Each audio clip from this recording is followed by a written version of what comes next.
மதுரையிலிருந்து திருச்சி நோக்கி சென்ற அரசு பேருந்தின் ஃபாஸ்ட்ராக் அட்டையில் பணம் இல்லாததால் புதுக்கோட்டை மாவட்டம் விராலிமலை டோல்கேட்டில் 20 நிமிடங்களுக்கும் மேலாக நிறுத்தப்பட்டது.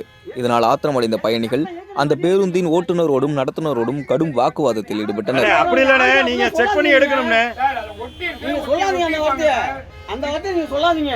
நீங்க வந்து செக் பண்ணி எல்லாமே வரதா வண்டி எடுக்கணும். நீங்க வந்து எவ்வளவு நீங்க அப்படிலாம் இருக்காதீங்க. நீங்க ஒரு 5 நிமிஷம் நிக்க சொல்றதுக்கு ஒரு 5 நிமிஷம் யூரின் போறதுக்கு என்ன வார்த்தை வந்தீங்க? நீங்க யூரின் அடிக்கிறதுக்கு என்னன்னு சொன்னீங்க? நீங்க என்ன நிப்பாட்ட பண்ண கண்டறீங்க? நீங்க சொன்னீங்களா அந்த வார்த்தை?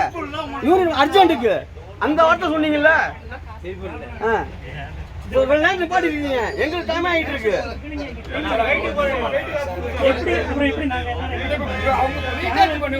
சார் எவ்வளவு நேரம் நிக்கிறது ரீசார்ஜுக்கு?